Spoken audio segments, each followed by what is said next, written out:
Pernahkah kita merasa tersinggung saat mendapat kritik atau justru merasa hancur ketika kata-kata orang lain menyinggung harga diri kita? Manusia, pada dasarnya, tidak pernah lepas dari penilaian. Baik pujian, yang sering membuat kita terbang tinggi, maupun kritik, yang kadang menjatuhkan kita hingga ke dasar.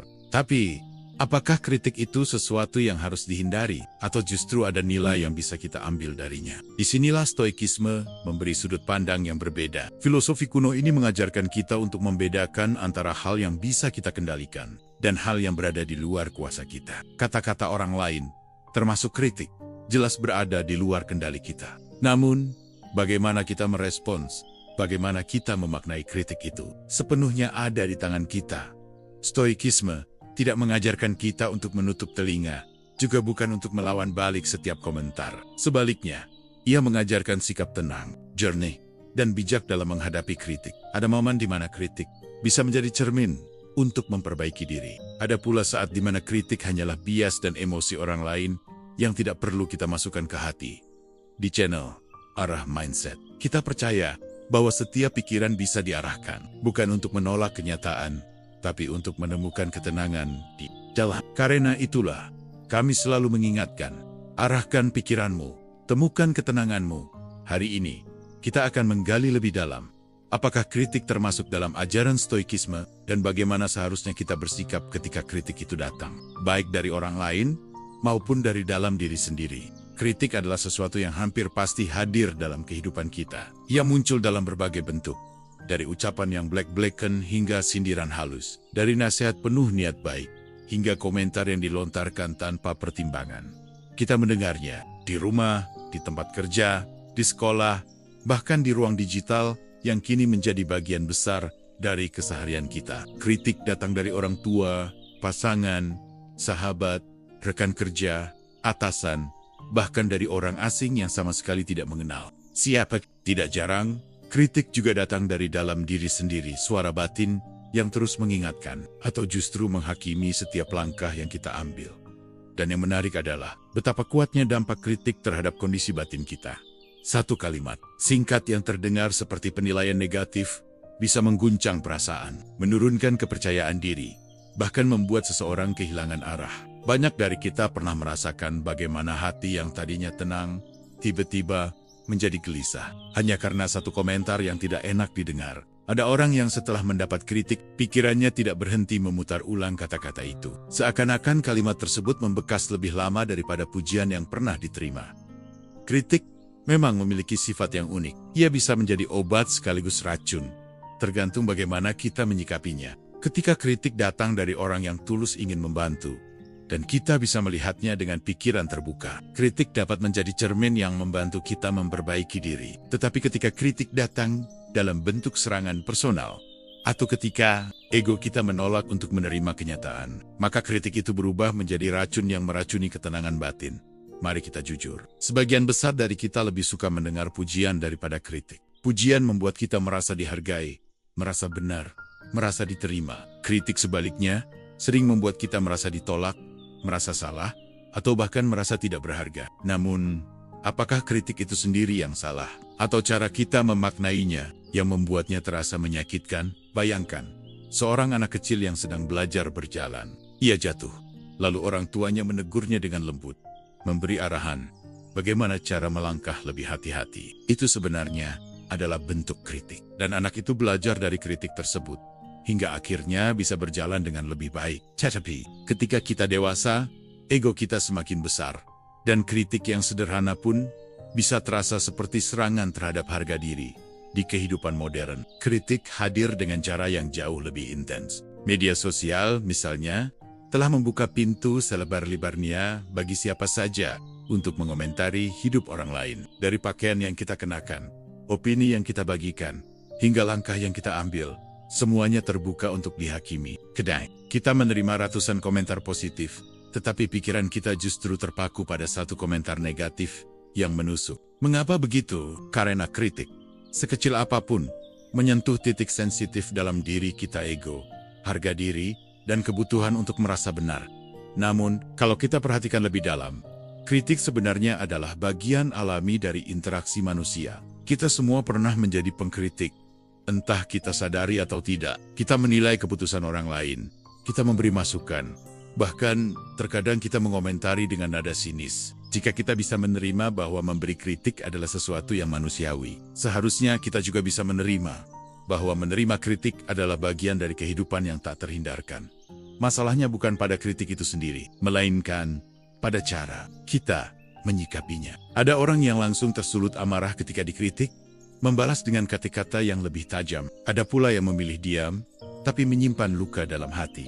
Dan ada juga yang menjadikan kritik sebagai bahan perenungan, memilah mana yang berguna dan mana yang bisa dilepaskan. 3 reaksi ini menunjukkan betapa kritik sebenarnya bukan sekadar soal kata-kata yang dilontarkan orang lain, tapi lebih pada kondisi batin orang yang menerimanya dalam kehidupan sehari-hari. Kritik juga sering membentuk dinamika hubungan. Kritik dari pasangan bisa membuat hubungan renggang bila tidak disampaikan atau diterima dengan bijak. Kritik dari atasan bisa memicu stres kerja, tetapi juga bisa memacu kita untuk berkembang. Kritik dari teman bisa melukai, tetapi juga bisa menjadi tanda kepedulian. Singkatnya, kritik adalah bagian dari komunikasi manusia yang punya 2 sisi. Bisa membangun, bisa meruntuhkan. Kalau kita tarik garis besar, hidup tanpa kritik sebenarnya mustahil. Selama kita hidup bersama orang lain, selalu akan ada perspektif, penilaian, dan komentar yang tidak sesuai dengan keinginan kita. Justru ketika kita benar-benar tidak pernah dikritik, itu bisa berarti 2 hal. Kita hidup tanpa interaksi yang jujur, atau orang-orang di sekitar kita memilih diam karena tidak peduli. Dalam arti tertentu, kritik bisa menjadi tanda bahwa orang lain memperhatikan kita. Oleh karena itu, sebelum masuk ke pembahasan lebih dalam tentang bagaimana stoikisme memandang kritik, penting untuk menyadari satu hal. Kritik adalah realitas yang tidak bisa kita hindari. Ia bukan musuh yang harus dimusuhi, melainkan bagian dari kehidupan yang harus kita pahami. Sama seperti hujan yang bisa membuat kita basah, atau panas matahari yang bisa membuat kita gerah. Kritik adalah fenomena alami dalam kehidupan sosial. Kita tidak bisa mengendalikan datangnya hujan atau panas, tetapi kita bisa memilih apakah akan berteduh, membawa payung, atau justru menikmatinya. Begitu juga dengan kritik. Kita tidak bisa mencegah orang lain berbicara, menilai, atau tetapi kita bisa memilih bagaimana cara kita merespons, bagaimana cara kita menafsirkan, dan sejauh mana kita mengizinkan kota-kota itu memengaruhi ketenangan batin kita. Kritik dalam kehidupan sehari-hari adalah sebuah keniscayaan. Karena keniscayaan itulah penting bagi kita untuk menemukan cara pandang yang lebih bijak, agar kritik tidak lagi menjadi sumber penderitaan, melainkan sarana pembelajaran. Di titik inilah stoikisme hadir dengan ajaran-ajaran yang sederhana, tetapi mendalam. Filosofi ini tidak menjanjikan hidup tanpa kritik, tapi ia memberi alat untuk menghadapi kritik dengan ketenangan. Kita akan sampai pada pembahasan itu. Tetapi sebelum langkah ke sana, mari kita pahami dulu dengan jernih bahwa kritik bukanlah anomali dalam hidup. Ia adalah bagian dari perjalanan yang setiap orang akan alami. Dan pertanyaannya bukanlah bagaimana cara menghindarinya, melainkan bagaimana cara kita bersikap ketika kritik itu datang. Ketika kita berbicara tentang kritik, salah satu pertanyaan yang muncul adalah bagaimana kita seharusnya menghadapinya. Apakah kita harus melawan, membalas, atau justru diam? Sebelum terburu-buru mengambil sikap, mari kita kembali pada inti dari ajaran stoikisme. Membedakan antara hal-hal yang berada di bawah kendali kita dan hal-hal yang tidak. Inilah salah satu pilar utama dalam filsafat stoik. Para filsuf stoik seperti Epictetus, Seneca, hingga Marcus Aurelius menekankan bahwa sumber penderitaan manusia bukanlah peristiwa di luar dirinya, melainkan cara ia menafsirkannya. Kita sering salah sangka dengan realitas. Kita mengira bahwa jika orang lain berhenti mengkritik kita, maka kita akan tenang. Tetapi kenyataannya, kritik akan selalu ada. Tidak peduli seberapa baik kita berperilaku, tidak peduli seberapa benar langkah yang kita ambil, akan selalu ada orang yang punya pendapat berbeda. Jadi, menuntut dunia untuk berhenti mengkritik kita sama saja dengan menuntut laut berhenti bergelombang. Mustahil. Stoikisme mengajarkan yang bisa kita kendalikan hanyalah sikap batin kita sendiri. Kita tidak bisa mengatur pikiran orang lain, lidah orang lain, atau penilaian orang lain. Itu semua berada di luar kuasa kita. Tetapi kita bisa mengendalikan apa yang ada di dalam diri kita, pikiran kita, respon kita, dan bagaimana kita memilih untuk memaknai sesuatu. Kritik. Dalam perspektif stoikisme, termasuk ke dalam wilayah yang tidak bisa kita kendalikan. Kata-kata orang lain bukanlah bagian dari diri kita. Ia muncul dari latar belakang mereka, pengalaman mereka, bahkan dari emosi dan prasangka mereka sendiri. Seseorang mungkin mengkritik kita bukan karena kita benar-benar salah, tetapi karena ia sedang marah, sedang iri, atau sedang melihat dunia dari kacamata yang berbeda. Jika kita menaruh harga diri sepenuhnya pada kota-kota orang lain, itu berarti kita menyerahkan ketenangan kita pada sesuatu yang rapuh dan di luar genggaman kita. Mari kita ambil contoh sederhana. Bayangkan Anda sedang bekerja keras, berusaha menyelesaikan sebuah proyek. Lalu datang seorang rekan yang berkata, "Pekerjaanmu kurang rapi, sepertinya kamu tidak serius." Perkataan itu bisa melukai, tetapi pertanyaan yang harus kita ajukan pada diri sendiri adalah, apakah kata-kata itu benar-benar berada dalam kendali kita? Apakah kita bisa mencegah orang itu untuk berkomentar? Tidak. Kita hanya bisa mengendalikan bagaimana kita menanggapinya. Apakah kita akan tersinggung, marah, lalu kehilangan fokus? Ataukah kita memilih untuk memeriksa kembali pekerjaan kita dengan tenang, mengambil yang bermanfaat dari ucapannya, dan meninggalkan sisanya? Epictetus pernah berkata, bukan peristiwa itu sendiri yang menyakiti kita, tetapi opini kita tentang peristiwa tersebut. Kritik hanyalah serangkaian kata, tidak lebih. Tetapi tafsir yang kita berikan pada kata-kata itu yang memberi dampak pada batin kita. Bila kita menafsirkannya sebagai serangan pribadi, maka kita akan sakit hati. Bila kita menafsirkannya sebagai masukan, kita bisa tumbuh. Bila kita memilih untuk tidak terlalu mempedulikannya, maka kata-kata itu berlalu begitu saja. Disinilah perbedaan besar antara orang yang hidup dengan kesadaran stoik dan mereka yang terjebak oleh ego. Orang yang terjebak ego akan selalu merasa terguncang oleh kritik karena ia meletakkan ketenangan hatinya pada opini orang lain. Sementara orang yang memegang prinsip stoik tahu bahwa ketenangan sejati hanya bisa lahir dari dalam diri, dari kemampuan untuk mengendalikan pikiran dan respon sendiri. Banyak orang merasa lelah karena terus berusaha mengendalikan hal-hal yang sebenarnya tidak bisa dikendalikan. Mereka mencoba membuat semua orang menyukai mereka, berusaha agar tidak ada satupun kritik yang menghampiri, berharap semua orang setuju dengan pandangannya. Tapi kenyataannya, itu mustahil. Sehebat apapun kita, akan selalu ada orang yang tidak puas. Bahkan orang-orang bijak di masa lalu, Socrates, Seneca, Marcus Aurelius, semua pernah menerima kritik, hinaan, bahkan tuduhan yang tidak adil. Jika mereka yang bijak saja tidak bisa menghindarinya, apalagi kita. Karena itu, Stoikisme mengajarkan untuk mengarahkan energi pada hal-hal yang benar-benar berada dalam kendali kita, pikiran, sikap, dan tindakan kita sendiri. Jika ada kritik, tanyakan pada diri sendiri, apakah ini bisa saya gunakan untuk memperbaiki diri? Jika iya, maka ambillah pelajaran darinya. Jika tidak, maka lepaskan, karena itu hanya akan menjadi beban yang merampas ketenangan.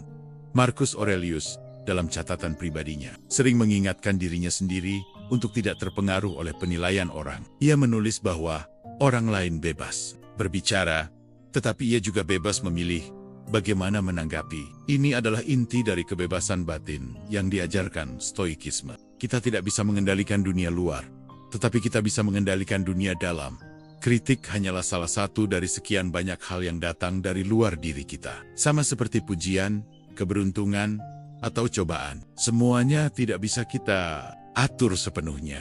Dan jika kita terlalu menggantungkan ketenangan hati pada faktor luar itu, maka kita akan hidup dalam ketidakpastian. Hari ini kita senang karena dipuji, besok kita hancur karena dikritik. Hidup kita pun seperti daun yang terombang-ambing oleh angin.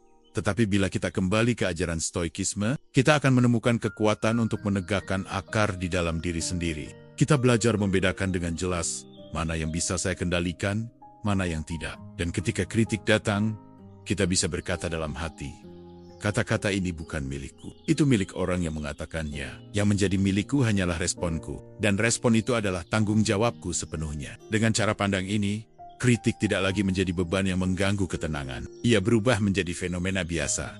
Sama seperti angin yang bertiup atau hujan yang turun. Kadang membawa manfaat, kadang hanya lewat begitu saja. Kita tidak perlu menolak. Tidak perlu pula menelan mentah-mentah. Cukup kita sikapi dengan kesadaran penuh bahwa yang terpenting adalah menjaga pikiran tetap tenang dan terarah.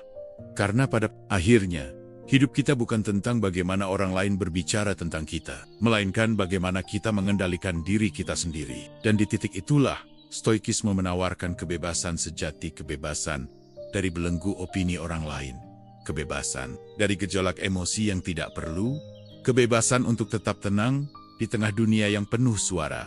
Kritik, pada hakikatnya, bukan hanya persoalan kata-kata. Lebih dari itu, kritik adalah ujian bagi emosi kita. Ia seperti cermin yang memantulkan sejauh mana kita mampu mengendalikan diri, sejauh mana kita mampu menahan ego, dan sejauh mana kita bisa memilih respon yang bijak dibanding terjebak dalam reaksi spontan.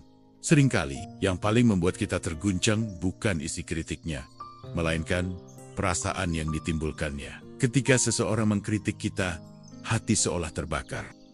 Untuk segera membalas, ada rasa malu yang menyesakkan, atau rasa marah yang membara. Dan di titik itulah, kritik benar-benar menjadi ujian.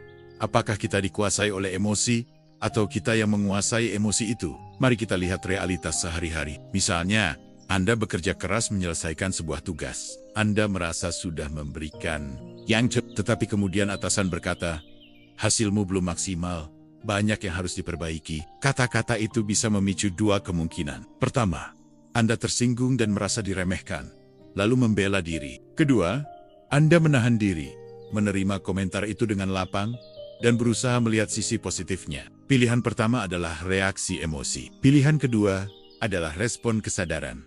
Stoikisme mengingatkan kita bahwa emosi bukanlah sesuatu yang harus ditolak atau diabaikan, tetapi sesuatu yang harus dipahami dan dikuasai. Marah, tersinggung, sakit hati, semuanya adalah reaksi alami. Tidak ada yang salah dengan merasakan itu. Tetapi yang membedakan orang bijak dengan yang terjebak oleh emosi adalah kemampuan untuk tidak dikuasai oleh perasaan tersebut. Stoik akan membiarkan emosi muncul, tapi tidak membiarkan dirinya tenggelam di dalamnya. Kritik menguji kita di area yang paling rapuh, ego. Ego kita selalu ingin merasa benar, merasa sempurna, merasa lebih baik daripada yang lain. Ketika kritik datang, ego merasa terancam. Ego berteriak, "Aku tidak salah, aku tidak pantas diperlakukan begitu." Dari teriakan inilah lahir kemarahan, sikap defensif, bahkan kebencian. Tetapi stoikisme mengajarkan bahwa ego hanyalah ilusi. Yang perlu dijaga bukan citra diri di mata orang lain, melainkan kejernihan pikiran dan ketenangan batin. Marcus Aurelius dalam catatan Meditations sering menegaskan pada dirinya sendiri, jika orang lain mengkritik atau menghina, itu tidak serta-merta melukai kita. Luka hanya terjadi ketika kita memilih untuk mempercayai kritik itu sebagai ancaman terhadap harga diri. Dengan kata lain, kritik baru menjadi racun ketika kita membiarkannya masuk ke dalam diri tanpa saringan kesadaran. Mari bayangkan, skenario lain, seorang teman mengomentari penampilan Anda. "Kenapa bajumu begini? Kurang pantas." Ya, seketika muncul rasa tidak nyaman. Mungkin wajah memerah, mungkin hati panas. Tetapi jika kita berhenti sejenak dan bertanya pada diri sendiri, apakah kata-kata ini benar-benar merusak diriku, atau hanya komentar yang lahir dari pandangan dia? Maka kita akan menemukan jarak antara kritik dan diri kita. Dan itulah kita bisa memilih. Kita bisa memilih untuk tersinggung, atau kita bisa memilih untuk tetap tenang. Stoikisme menekankan pentingnya membangun jarak ini, apa yang sering disebut sebagai the space between stimulus and response. Kritik adalah stimulus. Emosi yang muncul adalah reaksi pertama. Tetapi respon yang kita pilih itulah yang menentukan apakah kita akan tetap merdeka secara batin atau terjebak menjadi budak emosi. Kritik juga bisa kita anggap sebagai latihan, semacam arena gladiator bagi jiwa kita. Seperti seorang atlet yang melatih fisiknya dengan beban, jiwa kita juga dilatih melalui kritik. Tanpa kritik, ego mungkin tumbuh liar, merasa selalu benar, merasa selalu lebih baik. Tetapi dengan kritik, kita dipaksa untuk menengok ke dalam diri, menguji apakah kita cukup kuat untuk menahan goyangan, atau masih rapuh dan mudah runtuh. Seneca pernah menulis bahwa tidak ada orang yang bisa disebut kuat jika ia belum pernah diuji.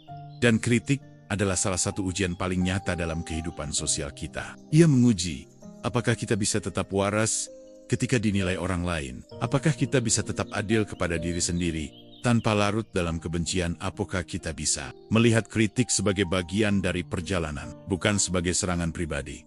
Namun, tentu tidak semua kritik layak diterima. Ada kritik yang lahir dari kebencian, dari iri hati, atau sekadar dari keinginan untuk menjatuhkan. Stoikisme tidak menyuruh kita menelan semua kritik mentah-mentah. Justru kebijaksanaan terletak pada kemampuan memilah mana yang layak dijadikan bahan introspeksi, mana yang harus dilepas agar tidak meracuni pikiran. Tetapi proses memilah itu pun menuntut ketenangan. Jika kita langsung marah, kita kehilangan kesempatan untuk menilai dengan jernih. Itulah mengapa stoikisme selalu menekankan, jangan terburu-buru beraksi. Kritik pertama-tama akan mengusik perasaan. Itu wajar, tetapi sebelum lidah kita melontarkan balasan, atau sebelum hati kita membenci, tahan diri sejenak. Berikan ruang bagi akal untuk menimbang. Apakah kritik ini benar? Apakah ada pelajaran yang bisa diambil? Ataukah ini sekadar cerminan dari kondisi batin orang yang mengatakannya? Dengan cara ini, kita mengubah kritik dari racun menjadi latihan. Bagi jiwa, kritik sebagai ujian emosi juga mengajarkan kita tentang kerendahan hati. Tidak ada manusia yang sempurna. Jika kritik yang kita terima memang benar, itu adalah kesempatan untuk memperbaiki diri. Dan menerima kebenaran dari kritik itu membutuhkan keberanian untuk menundukkan ego. Tetapi jika kritik itu salah, itu adalah kesempatan untuk melatih kesabaran, melatih kemampuan melepaskan, dan membuktikan bahwa ketenangan kita tidak bergantung pada opini orang lain. Dengan kata lain, setiap kritik adalah ujian. Jika kritik itu benar, ujian kita adalah kerendahan hati. Jika kritik itu salah, ujian kita adalah kesabaran. Dan dalam kedua keadaan itu, kita tetap punya kesempatan untuk tumbuh. Pada akhirnya, kritik bukanlah musuh. Ia adalah guru yang sering datang dengan cara yang tidak menyenangkan. Ia menguji kita bukan di level pengetahuan, melainkan di level emosi. Apakah kita mampu tetap jernih? Apakah kita mampu tetap tenang? Apakah kita mampu memilih respon yang bijak? Dan disinilah letak kebebasan batin yang diajarkan stoikisme. Kebebasan sejati bukan berarti hidup tanpa kritik, melainkan kemampuan untuk menghadapi kritik tanpa kehilangan kendali atas diri sendiri. Kritik mungkin datang dari luar, tetapi ketenangan selalu lahir dari dalam.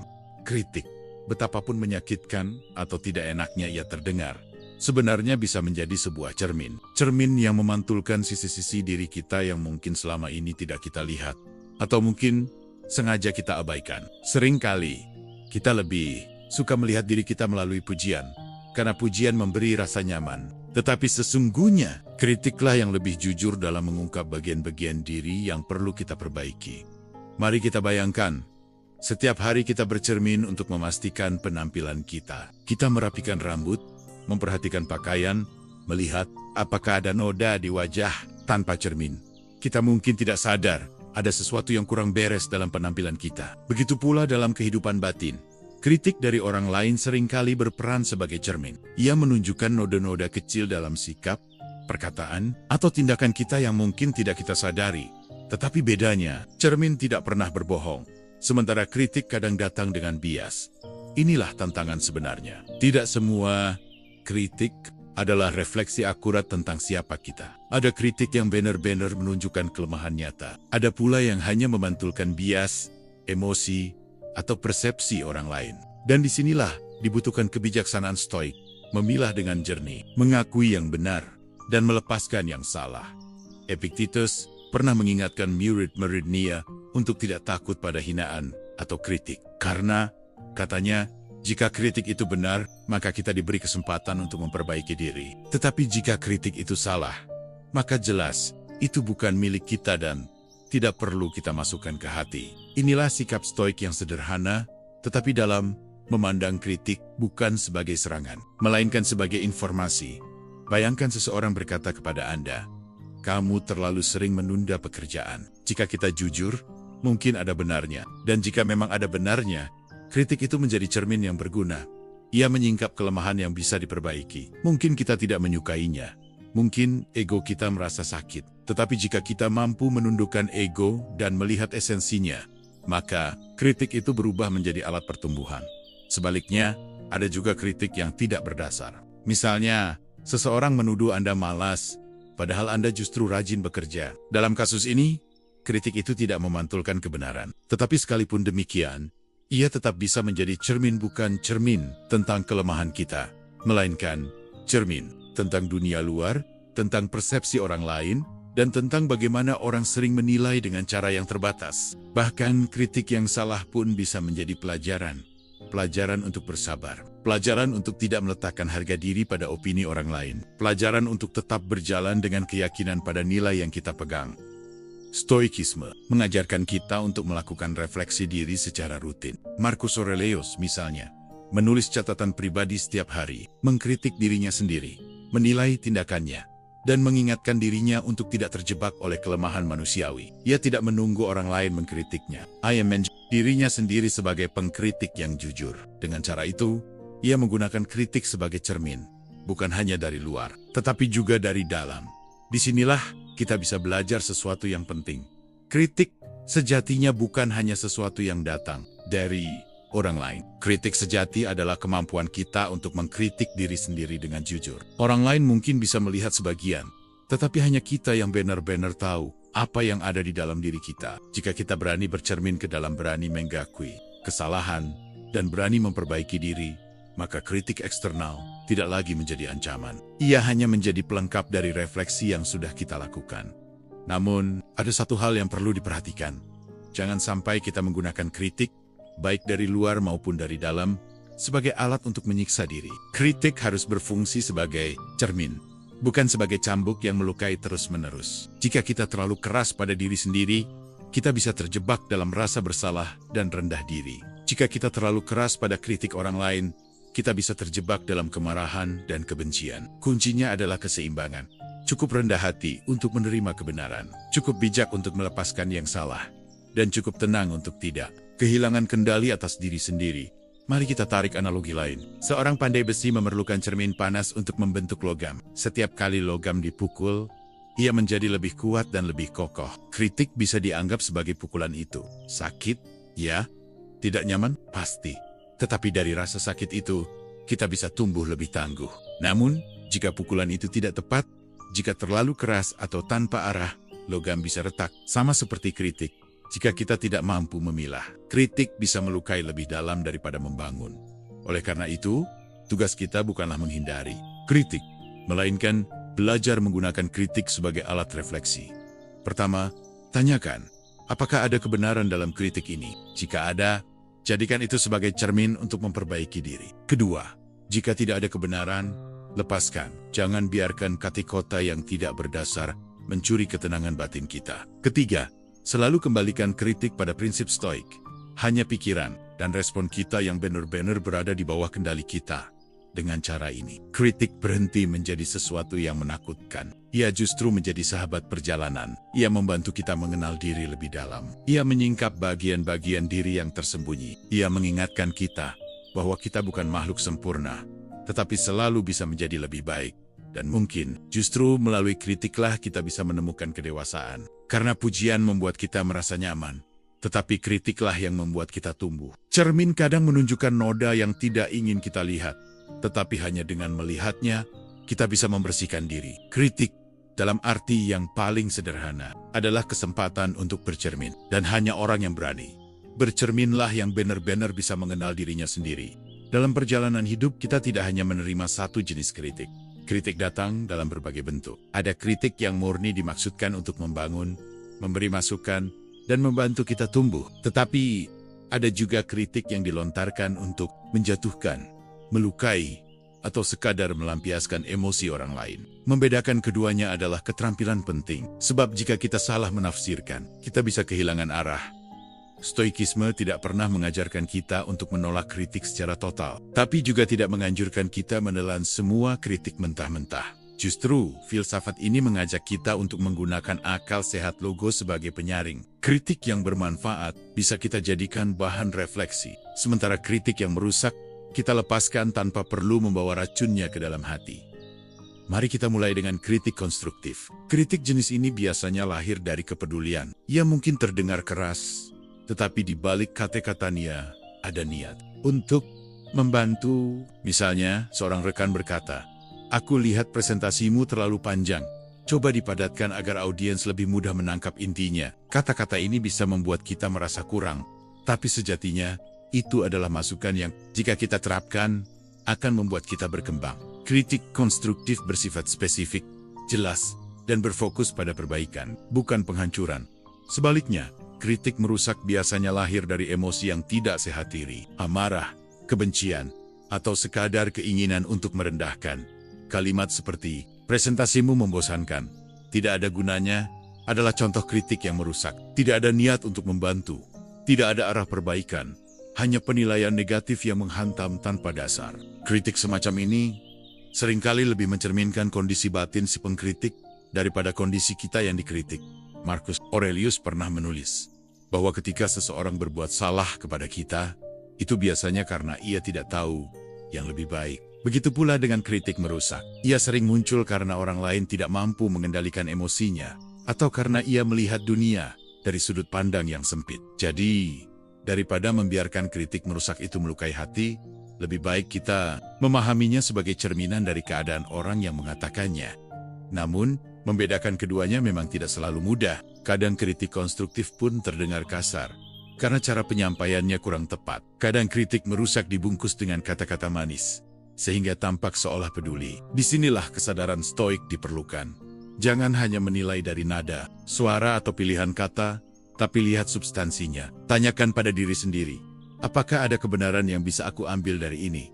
Apakah kritik ini menunjukkan sesuatu yang bisa kuperbaiki? Jika jawabannya iya, maka itu konstruktif, walau disampaikan dengan cara yang menyakitkan. Jika tidak, maka itu merusak. Walau terdengar halus, kritik konstruktif biasanya membuat kita berpikir, meskipun awalnya tidak nyaman. Ia menantang kita untuk melihat diri lebih jujur. Kritik merusak, sebaliknya, hanya membuat hati panas tanpa memberi arah. Perbedaan dampaknya jelas, yang satu memacu pertumbuhan, yang lain hanya merampas ketenangan. Bayangkan dua skenario. Dalam skenario pertama, seorang mentor berkata, tulisanmu bagus, tapi terlalu panjang di bagian pembuka. Kalau lebih ringkas, pesannya akan lebih kuat. Dalam skenario kedua, seseorang berkata, tulisanmu membosankan, tidak ada yang mau baca. Sama-sama kritik, tapi jelas, berbeda rasa dan dampaknya. Yang pertama mungkin menyakitkan sedikit, tapi ada jalan untuk berkembang. Yang kedua, hanya meninggalkan luka. Tanpa pintu keluar, Epictetus mengingatkan murid-muridnya untuk tidak marah ketika dikritik. Sebaliknya, ia berkata, tanyakan dulu, apakah kritik ini benar? Jika benar, terimalah. Jika salah, jangan tersinggung. Dengan kata lain, kritik hanyalah informasi. Kita yang memberi makna. Kritik konstruktif menjadi emas bila kita terima dengan rendah hati. Kritik merusak menjadi debu bila kita biarkan berlalu tanpa menempelkannya ke hati. Tetapi ada satu hal yang perlu kita waspadai. Kadang, kritik merusak bisa menyelinap ke dalam pikiran kita sendiri. Kita mulai mengulanginya di dalam kepala, mempercayainya, dan membiarkannya membentuk identitas kita. Aku memang tidak berguna. Aku memang gagal. Aku memang tidak bisa. Inilah bahaya sesungguhnya dari kritik merusak. Bukan pada kata-kata yang diucapkan, tetapi pada saat kita menginternalisasinya tanpa sadar. Karena itu, membedakan kritik tidak cukup hanya dengan menganalisis niat orang lain. Kita juga harus sadar akan dialog batin kita sendiri. Bila kritik yang merusak masuk, jangan biarkan ia berakar. Ingat prinsip stoik. Hanya kita yang berhak menentukan makna dari setiap kata. Yang kritik merusak hanya bisa melukai jika kita izinkan. Sementara itu, kritik konstruktif membutuhkan keberanian untuk diterima.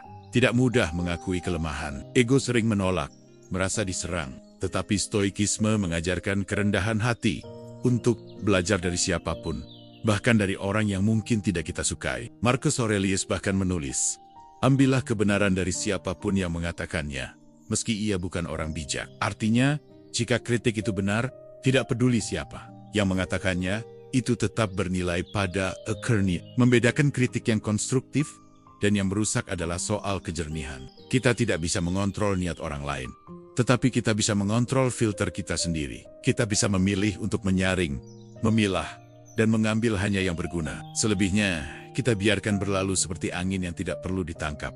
Hidup tanpa kritik merusak? Mustahil. Hidup tanpa kritik konstruktif? Sama saja rugi.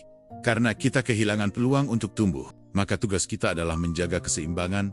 Jangan buta terhadap kritik yang berguna. Jangan pula terjebak oleh kritik yang merusak. Dengan kebijaksanaan stoik, kita bisa menempatkan kritik pada tempatnya. Ia tidak lagi menjadi beban, melainkan bagian dari perjalanan. Ia bisa menjadi cermin untuk memperbaiki diri, atau sekadar bayangan yang kita biarkan berlalu tanpa jejak. Dengen Bigicu. kita tetap bisa menjaga ketenangan di tengah riuhnya suara-suara di luar diri kita. Kita sudah membicarakan bahwa kritik bisa menjadi ujian emosi, bisa menjadi cermin, bahkan bisa datang dalam dua wajah, membangun atau merusak. Tetapi pada akhirnya, semua itu akan bermuara pada satu pertanyaan sederhana. Bagaimana sikap terbaik kita dalam menerimanya? Karena apapun bentuk kritik yang datang, satu-satunya hal yang benar-benar ada dalam kendali kita hanyalah respon kita. Sikap bijak dalam menerima kritik bukan berarti kita harus selalu tersenyum dan pura-pura tidak terganggu. Tidak juga berarti kita menolak semua kritik dengan alasan tidak penting. Sikap bijak berarti menempatkan kritik pada porsinya, melihatnya dengan kejernihan, dan memilih reaksi yang tidak merugikan diri sendiri maupun merusak hubungan dengan orang lain. Mari kita mulai dari dasar. Kritik datang, dan biasanya yang pertama kali muncul adalah rasa tidak nyaman. Itu wajar. Tidak ada orang yang benar-benar suka mendengar kelemahannya dibicarakan. Tetapi, stoikisme mengingatkan kita untuk tidak langsung terjebak dalam reaksi. Spontan, tahan sejenak, tarik napas. Beri ruang bagi pikiran untuk menilai. Sebelum lidah kita melontarkan balasan, atau hati kita membenci. Sikap bijak pertama adalah mendengar dengan tenang. Seringkali kita terlalu sibuk menyusun pembelaan, bahkan sebelum kritik itu selesai diucapkan. Padahal, dengan tenang mendengarkan, kita memberi kesempatan kepada diri sendiri untuk memahami isi kritik dengan utuh. Kadang, kritik terdengar lebih keras hanya karena kita mendengarnya dengan telinga ego, bukan telinga kesadaran. Sikap bijak kedua adalah memilah isi kritik. Tidak semua kritik benar, tidak semua salah. Kita perlu bertanya, apakah ada bagian dari kritik ini yang bisa aku jadikan pelajaran? Apakah ini menyentuh sesuatu yang memang perlu aku perbaiki? Jika iya, ambillah. Jika tidak, lepaskan. Jangan biarkan kritik yang tidak berdasar membebani pikiran. Epictetus pernah berkata, jika seseorang memanggilmu dengan nama yang bukan milikmu, apakah kau akan marah? Tentu tidak. Maka mengapa harus marah pada kritik yang tidak sesuai dengan dirimu? Sikap bijak ketiga adalah menggunakan kritik sebagai latihan kerendahan hati. Seringkali ego kita menolak kritik bukan karena kritik itu salah, tetapi karena kita tidak siap mengakui kelemahan. Padahal, tidak ada manusia yang sempurna. Dengan menerima kritik yang benar, kita menunjukkan keberanian untuk belajar. John Keber, untuk belajar adalah tanda kekuatan, bukan kelemahan. Sikap bijak keempat adalah tidak membalas dengan emosi. Kritik yang merusak biasanya ingin memancing reaksi. Jika kita ikut terpancing, kita justru kehilangan kendali. Sebaliknya, jika kita tetap tenang, kita menunjukkan bahwa ketenangan kita tidak bisa diguncang oleh kata-kata. Dalam hal ini, diam bisa menjadi respon yang lebih kuat daripada 1000 balasan. Sikap bijak kelima adalah memandang kritik sebagai sesuatu yang terpisah dari identitas kita. Kritik mungkin menyasar tindakan kita, sikap kita, atau keputusan kita. Tetapi kritik bukanlah definisi siapa kita sepenuhnya. Jika kita bisa membuat jarak antara kritik dan diri, maka kita tidak akan merasa hancur hanya karena satu komentar negatif. Mari kita ambil contoh sederhana. Bayangkan seorang musisi tampil di setelah selesai, seseorang berkata, "Permainanmu kurang ekspresif." Jika musisi itu bijak, ia tidak langsung merasa gagal sebagai seniman. Ia akan menilai, apakah komentar itu benar? Jika iya, ia bisa berlatih lebih baik. Jika tidak, ia bisa melepaskannya. Tetapi ia tidak membiarkan kritik itu menghapus seluruh nilai dirinya. Marcus Aurelius sering menulis pengingat untuk dirinya sendiri. Jangan terlalu peduli pada opini orang lain, karena opini itu di luar kendali kita. Tetapi pada saat yang sama, ia juga tidak menutup diri dari masukan. Baginya, kunci ada pada keseimbangan, terbuka untuk belajar, tetapi tidak bergantung pada penilaian. Sikap bijak lain yang penting adalah menggunakan kritik untuk memperkuat karakter. Jika kritik itu menyakitkan, anggaplah itu sebagai latihan kesabaran. Jika kritik itu benar, jadikan sebagai latihan kerendahan hati. Jika kritik itu salah, gunakan untuk melatih kemampuan melepaskan. Dengan cara ini, kritik apapun bentuknya bisa menjadi bahan latihan bagi jiwa kita. Ada satu cerita menarik tentang Socrates, guru dari para filsuf. Suatu hari, seseorang menghina dia di depan umum. Orang-orang menunggu bagaimana Socrates akan tetapi ia hanya tersenyum dan berkata, dia berbicara begitu sesuai dengan pemahamannya. Sikap ini menunjukkan kedewasaan. Ia tidak menyangkal hinaan, tetapi juga tidak membiarkannya melukai. Ia sadar bahwa kata-kata orang lain hanyalah cerminan pandangan mereka, bukan kebenaran mutlak tentang dirinya. Dari perspektif Stoik, sikap bijak dalam menerima kritik bisa dirangkum menjadi 3 hal: mendengar dengan tenang, menilai dengan jernih, dan merespons dengan terkendali. 3 langkah sederhana ini, bila dipraktikkan, mampu menjaga kita dari banyak luka yang sebenarnya tidak perlu. Karena pada akhirnya, kritik hanyalah bagian kecil dari perjalanan kita. Ia tidak menentukan nilai sejati kita, kecuali kita yang memberi izin. Dan ketenangan batin, yang menjadi tujuan setiap penganut Stoik, hanya bisa dicapai jika kita belajar untuk tidak bergantung pada suara luar, melainkan pada keteguhan pikiran kita sendiri. Jadi, setiap kali kritik datang, jangan buru-buru menolaknya. Jangan pula langsung menelannya mentah-mentah. Dengarkan, timbang, lalu pilih dengan bijak. Jadikan kritik sebagai alat, bukan sebagai beban. Biarkan kritik membantu kita tumbuh, tapi jangan biarkan ia merampas ketenangan kita. Karena pada akhirnya, kita tidak bisa mengatur lidah orang lain, tetapi kita selalu bisa mengatur pikiran kita sendiri. Dan disitulah letak kebebasan sejati. Setiap manusia pada dasarnya mendambakan kebebasan. Namun seringkali yang dimaksud dengan kebebasan hanyalah kebebasan fisik atau kebebasan sosial, bebas bepergian, bebas berpendapat, bebas menentukan jalan hidup. Padahal ada satu jenis kebebasan yang lebih dalam, lebih hakiki, dan lebih sulit diraih, kebebasan batin. Kebebasan ini bukan soal apa yang bisa kita lakukan di luar, melainkan bagaimana pikiran kita tetap teguh meskipun dunia di luar berisik, penuh gangguan, dan penuh penilaian. Disinilah kritik memainkan peran yang menarik. Kritik, entah datang dalam bentuk halus atau kasar, entah disampaikan dengan niat baik atau buruk, selalu menguji kebebasan batin kita. Apakah kita akan goyah dan membiarkan diri kita diperbudak oleh kata-kata orang lain? Ataukah kita tetap berdiri kokoh, merdeka, dan tidak terikat oleh penilaian itu? Stoikisme menekankan bahwa yang benar-benar berada di bawah kendali kita hanyalah pikiran, sikap, dan tindakan kita sendiri. Semua hal lain termasuk opini, penilaian, dan kritik dari orang lain adalah bagian dari hal-hal yang berada di luar kendali.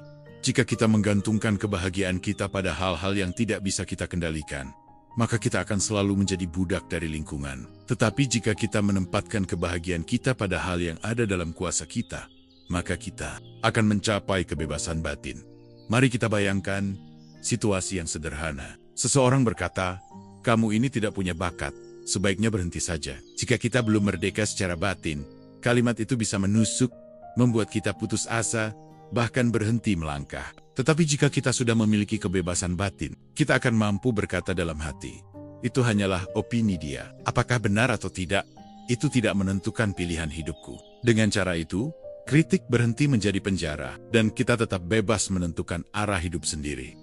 Marcus Aurelius menulis dalam Meditations, "Jika engkau disakiti oleh opini, itu karena engkau mengizinkannya." Kalimat ini menunjukkan betapa kebebasan batin tidak bergantung pada sikap orang lain, melainkan pada cara kita menanggapi. Orang boleh saja berkata buruk, tetapi kita yang menentukan apakah kata itu akan menjadi luka atau sekadar gema yang lewat tanpa bekas kritik siring. Kali membuat kita lupa bahwa kebebasan sejati ada di dalam. Kita terjebak dalam pencarian validasi. Kita merasa senang saat dipuji dan merasa hancur saat dikritik. Padahal, dua-duanya sama-sama bentuk ketergantungan pada orang lain. Jika kita hanya bersemangat ketika dipuji dan jatuh ketika dikritik, berarti kendali atas hidup kita masih berada di tangan orang lain. Itu bukan kebebasan, melainkan perbudakan yang halus.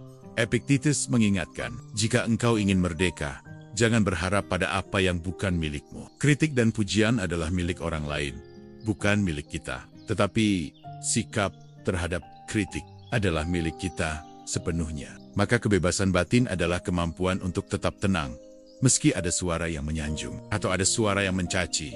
Kebebasan batin bukan berarti kita menutup telinga dari semua kritik. Justru sebaliknya, kita tetap mendengarkan, tapi dengan sikap merdeka. Kritik konstruktif bisa kita terima tanpa membuat kita merasa hina. Kritik merusak bisa kita lepaskan tanpa membuat kita penuh amarah. Inilah yang dimaksud dengan jiwa yang bebas. Ia tidak terikat pada pujian maupun terjerat oleh hinaan. Mari kita bandingkan dua orang. Orang pertama selalu gelisah setiap kali ada yang berkomentar buruk tentang dirinya di media sosial. Ia sulit tidur, memikirkan bagaimana cara membalas, atau bagaimana caranya agar orang-orang kembali menyukainya. Orang kedua juga mendapat komentar buruk, tetapi ia membacanya, merenung sejenak, lalu berkata dalam hati, "Ini hanya kata-kata. Jika ada kebenaran, aku ambil. Jika tidak, aku lepaskan." Setelah itu, ia tetap tenang dan melanjutkan hidupnya. Siapa di antara mereka yang lebih mereka? Jelas, orang kedua. Sebab ia tidak menyerahkan ketenangannya kepada lidah orang lain. Kebebasan batin juga berarti memiliki kekuatan untuk tidak mendefinisikan diri berdasarkan kritik. Orang lain bisa saja berkata kita gagal. Tetapi jika hati kita tahu bahwa kita telah berusaha dengan benar, maka kritik itu tidak bisa meruntuhkan kita. Sebaliknya, orang lain bisa saja berkata kita hebat. Tetapi jika kita tahu masih banyak yang harus diperbaiki, kita tidak akan terbuai. Inilah sikap jiwa yang tidak terikat. Ia berdiri di atas prinsip, bukan di atas pujian atau caci maki. Kritik bisa diibaratkan sebagai angin. Ia bisa datang dari arah mana saja, bisa kencang atau sepoi-sepoi. Tetapi kebebasan batin adalah perahu yang kokoh. Jika perahu kita rapuh, angin kecil saja bisa membuat kita karam. Tetapi jika perahu kita kokoh, angin sekencang apapun hanya akan lewat. Bahkan bisa kita gunakan untuk mempercepat perjalanan. Jalan menuju kebebasan batin tentu tidak mudah. Ia menuntut latihan terus-menerus. Setiap kali kritik datang, kita dihadapkan pada pilihan. Membiarkan diri diperbudak oleh kata-kata, atau tetap merdeka dengan memilih respon kita sendiri. Setiap kali kita memilih untuk tenang, untuk tidak bereaksi berlebihan, kita sedang memperkuat fondasi kebebasan batin. Pada akhirnya, kritik hanyalah salah satu bentuk ujian dari dunia luar. Dunia akan selalu berbicara, selalu menilai. Tetapi apakah kita akan terguncang oleh setiap kata, atau tetap teguh berdiri? Itulah ukuran kebebasan sejati. Kebebasan batin bukan berarti kita kebal dari rasa sakit. Tentu saja kita masih bisa terluka. Tetapi bedanya, kita tidak membiarkan luka itu mengendalikan kita. Kita mungkin tersentuh, tetapi kita tidak tumbang. Kita mungkin terusik, tetapi kita tetap melangkah. Dan ketika kita mampu mencapai titik ini, kritik tidak lagi menjadi ancaman. Ia hanyalah bagian dari perjalanan. Sama seperti pujian, sama seperti bisikan angin yang lewat. Kita bisa mendengarnya, tetapi kita tidak terikat olehnya. Kita tetap merdeka, kita tetap tenang, karena kita tahu kebebasan sejati bukan ada di luar, melainkan ada di dalam diri. Ketika kita mendengar kata kritik, pikiran kita biasanya langsung tertuju pada komentar orang lain. Kata-kata yang datang dari luar, yang seringkali membuat kita resah. Tetapi ada bentuk kritik lain yang jauh lebih dekat, lebih sering kita dengar, dan justru lebih berpengaruh terhadap diri kita. Kritik dari dalam, suara hati, bisikan pikiran, atau monolog batin yang mengomentari setiap langkah kita. Kritik dari diri sendiri adalah sesuatu yang unik. Ia bisa menjadi sahabat terbaik, tapi juga bisa menjelma menjadi musuh terburuk. Di satu sisi, ia bisa membimbing kita untuk tidak cepat puas, untuk terus memperbaiki kesalahan, dan untuk hidup dengan lebih bijaksana. Tetapi di sisi lain, ia bisa menjerumuskan kita dalam rasa rendah diri yang berlebihan, perasaan bersalah yang tidak sehat, bahkan kebencian pada diri sendiri. Stoikisme tidak menolak kritik dari diri sendiri. Justru, para filsuf Stoik menjadikan refleksi harian sebagai bagian penting dari latihan mereka. Marcus Aurelius, dalam Meditations, setiap malam menuliskan pikirannya, menilai tindakannya, dan bahkan mengkritik dirinya sendiri. Ia bertanya pada dirinya, apakah hari ini aku sudah hidup sesuai dengan nilai kebajikan? Apakah aku membiarkan amarah menguasai diriku? Apakah aku membuang waktu pada hal-hal yang tidak berguna? Kritik dari diri, bila dilakukan dengan jujur dan seimbang, menjadi sarana untuk bertumbuh. Namun, ada perbedaan mendasar antara kritik diri ala Stoik dan kritik diri yang lahir dari ketidakseimbangan batin. Kritik ala Stoik bersifat rasional, proporsional, dan berorientasi pada perbaikan. Ia bukan cambuk yang menyiksa, melainkan cahaya yang menerangi jalan. Sebaliknya, kritik diri yang merusak sering lahir dari ego yang terluka atau dari pikiran yang dipenuhi rasa takut. Ia tidak membimbing, tetapi mengikat. Misalnya, setelah melakukan kesalahan dalam pekerjaan, kritik ala Stoik akan berkata, aku salah mengambil keputusan tadi. Apa yang bisa kupelajari? Bagaimana cara menghindari kesalahan yang sama di masa depan? Kritik ini fokus pada solusi. Sementara itu, kritik merusak akan berkata, aku memang bodoh. Aku tidak pernah bisa melakukan apapun dengan benar. Kritik seperti ini tidak memberi jalan keluar, hanya memperdalam luka.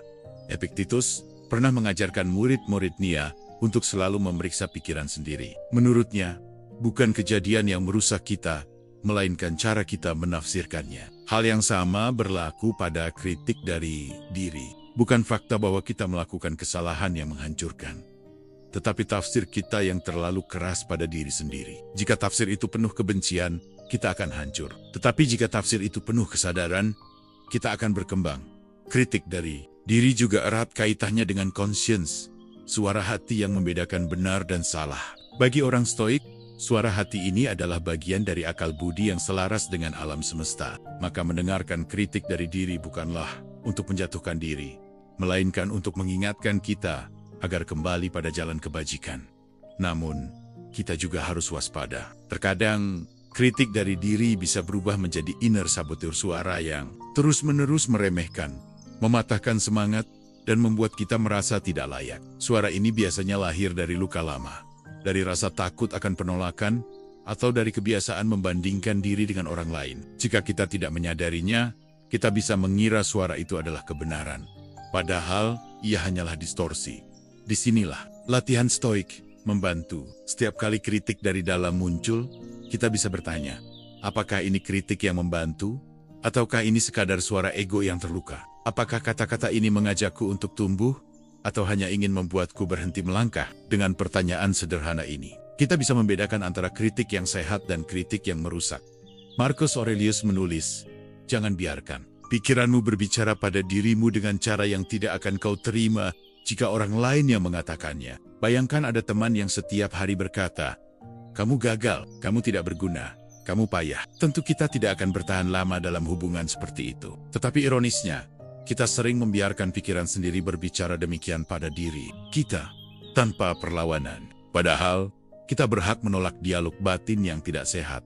Kritik dari diri yang sehat seharusnya seperti seorang mentor bijak, kadang tegas, kadang lembut, tetapi selalu dengan tujuan membantu kita tumbuh. Ia tidak menutup mata terhadap kesalahan, tetapi juga tidak buta terhadap potensi kita. Ia menuntun kita menuju perbaikan, bukan menyeret kita ke jurang putus asa.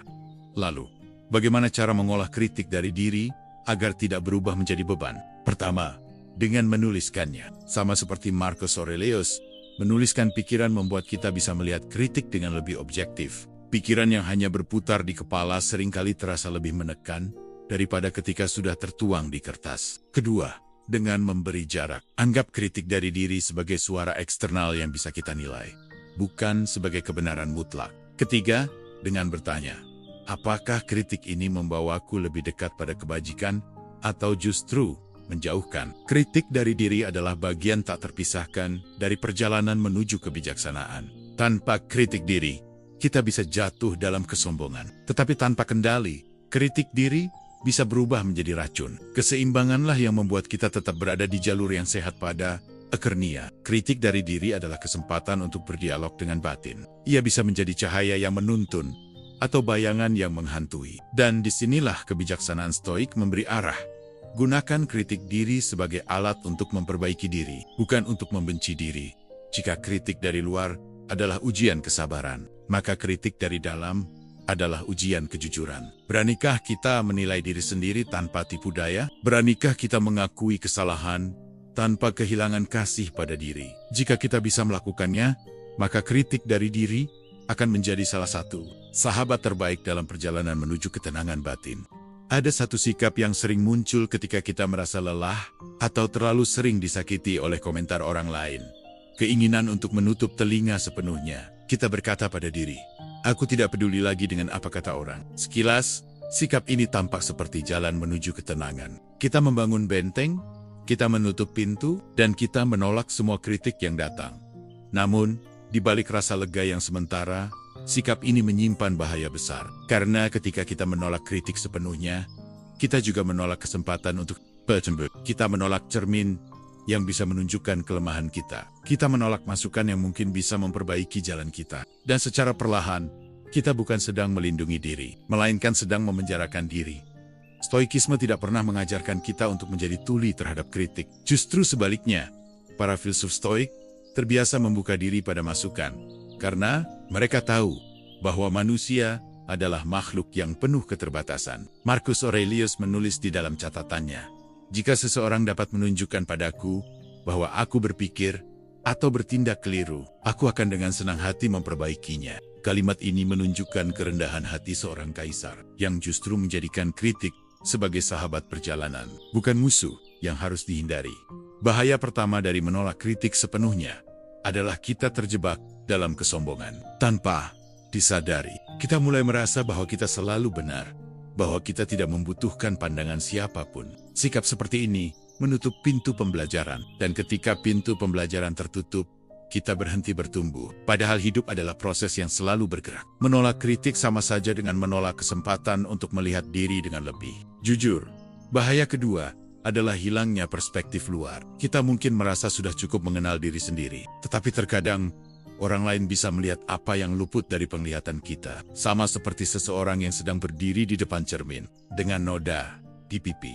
Tanpa bantuan cermin atau orang lain, noda itu mungkin tidak akan pernah terlihat. Kritik dalam bentuk yang sehat adalah cermin itu. Jika kita menolak semua kritik, kita seperti orang yang sengaja memecahkan semua cermin agar tidak perlu melihat noda di wajah. Kita mungkin merasa aman, tetapi noda itu tetap ada, tetap menempel, dan suatu saat bisa merugikan kita.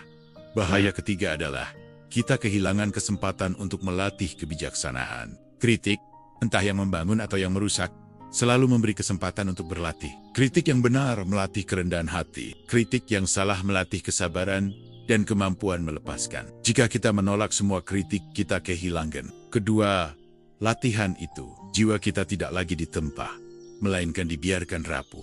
Epictetus pernah menegaskan bahwa kehidupan adalah sekolah. Setiap peristiwa adalah pelajaran, dan setiap kata dari orang lain bisa menjadi bahan latihan. Jika kita menolak kritik, kita seolah berkata bahwa kita tidak lagi ingin belajar dan berhenti belajar. Bagi seorang Stoik, sama saja dengan berhenti menjalani kehidupan yang selaras dengan akal budi.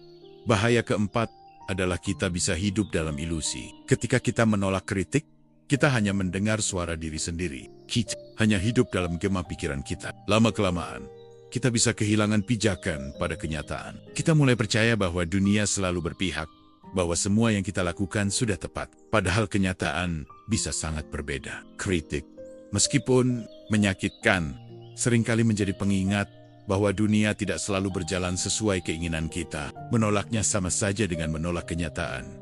Mari kita bayangkan seorang pemimpin yang menolak semua kritik. Ia hanya mau mendengar pujian. Orang-orang di sekitarnya pun akhirnya takut mengoreksi. Apa yang terjadi? Keputusan-keputusannya semakin jauh dari kebijaksanaan karena tidak ada keseimbangan dalam suara yang ia dengar. Ia hidup dalam lingkaran pujian semu, sementara kenyataan di luar bisa runtuh sewaktu-waktu. Inilah bahaya besar dari menolak kritik. Kita bisa buta terhadap kebenaran. Namun, jangan salah paham. Bahaya menolak kritik sepenuhnya tidak berarti kita harus menerima semua kritik secara mentah. Sikap Stoik adalah membedakan mengambil yang bermanfaat, melepaskan yang tidak. Menolak sepenuhnya adalah bentuk ekstrem, sama buruknya dengan menerima tanpa saring. Kebijaksanaan terletak di tengah, terbuka, tetapi tetap selektif. Marcus Aurelius sendiri tidak pernah menutup diri dari masukan, meski ia seorang kaisar. Ia tahu bahwa kebenaran bisa datang dari siapa saja, bahkan dari orang sederhana. Jika kaisar bisa merendahkan hati untuk mendengar, mengapa kita tidak? Menolak kritik sepenuhnya hanya akan menjadikan kita kecil dalam kesombongan. Kebebasan batin yang sejati justru lahir ketika kita bisa mendengarkan kritik tanpa takut. Kita tahu kritik tidak bisa meruntuhkan kita, karena nilai sejati kita tidak ditentukan oleh kata orang. Tetapi dengan terbuka, kita memberi kesempatan pada diri untuk melihat dengan lebih jernih. Kritik bisa jadi cermin, bisa jadi latihan, bisa jadi pintu menuju kebijaksanaan. Maka, jangan pernah menutup pintu sepenuhnya. Biarkan kritik datang. Meski tidak semua harus kita masukkan ke hati. Ambil yang bisa memperbaiki jalan, lapaskan yang hanya membawa racun. Tengen Bigicu. Kita tetap tenang, tetap merdeka, tetapi juga tetap rendah hati untuk belajar. Karena sesungguhnya, bahaya terbesar bukanlah kritik itu sendiri. Bahaya kita sudah berjalan cukup jauh membicarakan tentang kritik. Kita melihat bagaimana ia hadir dalam kehidupan sehari-hari. Bagaimana stoikisme memandangnya. Bagaimana kritik bisa menjadi ujian emosi, cermin untuk mengenal diri, hingga membedakan yang konstruktif dan yang merusak. Kita juga belajar tentang sikap bijak dalam menerimanya. Kebebasan batin yang lahir ketika kita mampu mengolahnya. Sampai akhirnya memahami bahaya jika kita menolak kritik sepenuhnya. Kini, tibalah saatnya kita merangkum apa sebenarnya posisi kritik dalam perjalanan hidup kita. Apakah ia musuh yang harus ditakuti? Ataukah ia sahabat yang kadang keras dalam bicara? Stoikisme mengajarkan bahwa kritik bukanlah sesuatu yang bisa kita hindari. Ia adalah bagian dari kehidupan sosial. Selama kita hidup berdampingan dengan manusia lain, akan selalu ada suara yang menilai, mengomentari, bahkan menyalahkan. Menolak keberadaan kritik sama mustahilnya dengan menolak angin yang berhembus. Yang bisa kita lakukan hanyalah memilih. Apakah kita akan terusik setiap kali angin itu datang? Ataukah kita akan belajar menyesuaikan layar perahu agar tetap melaju? Kritik, bila ditempatkan dengan benar, bukanlah beban. Ia justru bisa menjadi jalan menuju ketenangan. Bagaimana mungkin sesuatu yang sering menyakitkan bisa membawa ketenangan? Jawabannya terletak pada cara kita memaknainya. Jika kita melihat kritik sebagai serangan, tentu hati akan selalu gelisah. Tetapi jika kita melihatnya sebagai kesempatan entah untuk belajar, entah untuk melatih kesabaran, entah untuk menguji kejernihan pikiran, maka kritik berubah bentuk. Ia menjadi guru yang hadir dalam berbagai rupa. Marcus Aurelius memberi teladan dalam hal ini. Ia, seorang kaisar, menuliskan refleksi diri setiap malam. Ia mengkritik dirinya dengan jujur, namun tidak dengan kebencian. Ia menulis kelemahan-kelemahan yang harus diperbaiki. Tetapi ia tidak pernah merendahkan dirinya sendiri. Dari sinilah kita belajar. Kritik, baik dari luar maupun dari dalam, bisa menjadi pintu menuju kebijaksanaan bila dihadapi dengan keseimbangan. Epictetus pun menambahkan dimensi lain. Ia berkata, jika kritik benar, maka itu bermanfaat. Jika salah, maka itu bukan milik kita. Sederhana, tapi mendalam. Dengan pandangan ini, kritik tidak lagi menakutkan. Kita tidak perlu lari. Kita tidak perlu marah. Kita hanya perlu memilah. Ambil yang baik, lepaskan yang tidak. Dengan sikap seperti ini, kritik tidak akan pernah merusak ketenangan kita. Kritik juga melatih kita untuk tidak bergantung pada pujian. Karena seringkali, orang yang takut kritik sejatinya adalah orang yang lapar pujian. Ia ingin didengar, diakui, dan disukai. Tetapi kebijaksanaan Stoik mengingatkan, ketenangan tidak pernah lahir dari penilaian orang lain, melainkan dari sikap batin kita sendiri. Kritik membantu kita mengingat bahwa suara luar tidak menentukan nilai sejati kita. Di sisi lain, menolak kritik sepenuhnya justru bisa menjauhkan kita dari ketenangan. Mengapa? Karena tanpa kritik, kita kehilangan kesempatan untuk bercermin. Kita bisa hidup dalam ilusi, merasa sudah cukup. Padahal, ada banyak hal yang perlu diperbaiki. Orang yang menutup telinga dari kritik mungkin tampak tenang. Tapi itu hanyalah ketenangan palsu. Ketika kenyataan menghantam, benteng itu mudah runtuh. Kritik yang sehat mengajak kita untuk tumbuh. Kritik yang tidak sehat mengajak kita untuk melatih kesabaran. Dua-duanya, bila ditempatkan dengan benar, membawa kita pada titik yang sama. Jiwa yang lebih kuat, hati yang lebih tenang. Inilah rahasia mengapa kritik, meski terasa pedih, bisa menjadi jalan menuju ketenangan. Tentu, perjalanan ini bukanlah perkara mudah.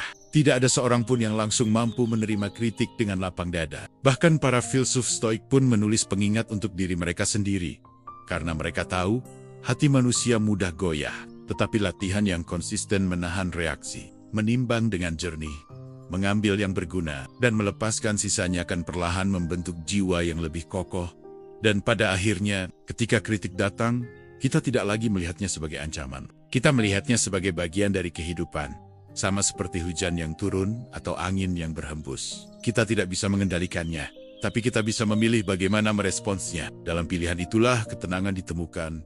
Channel Era Mindset selalu mengingatkan, arahkan pikiranmu, temukan ketenanganmu. Kritik adalah salah satu arena di mana kita bisa benar-benar mempraktikkan semboyan ini. Ketika kritik datang, arahkan pikiranmu. Jangan biarkan ia terseret ego atau amarah. Pilih makna yang berguna, lepaskan yang tidak. Dengan begitu, ketenangan bukan lagi sesuatu yang rapuh, melainkan sesuatu yang tumbuh dari dalam, tak tergoyahkan oleh suara luar. Jadi, apakah kritik termasuk dalam ajaran Stoikisme? Jawabannya, ya. Bukan karena Stoikisme mengajarkan kita untuk mencari kritik, tetapi karena Stoikisme memberi kita cara untuk menghadapinya. Cara yang tidak membuat kita hancur, tetapi justru meneguhkan. Cara yang tidak menambah luka, tetapi justru melatih jiwa. Kritik bukan musuh. Kritik adalah jalan. Jalan yang kadang terjal, kadang penuh batu, tetapi jika kita berani menapakinya dengan bijak, ia akan membawa kita menuju satu tujuan yang selalu kita cari. Ketenangan batin, terima. Kasih sudah mendengarkan sampai akhir. Bila apa yang kita bahas hari ini memberi makna, jangan berhenti di sini. Jadikan setiap pemikiran sebagai bahan latihan untuk mengarahkan hidupmu menuju ketenangan. Di channel Arah Mindset, kita terus menggali kebijaksanaan, menghubungkan filsafat kuno dengan kehidupan modern, dan mengingatkan diri untuk tetap teguh di tengah gelombang dunia. Karena setiap hari selalu ada kesempatan untuk belajar, untuk memperbaiki diri, dan untuk menemukan kedamaian di dalam pikiran kita sendiri. Maka, jangan ragu untuk terus bersama kami. Karena di sini kita percaya, arahkan pikiranmu, temukan ketenanganmu.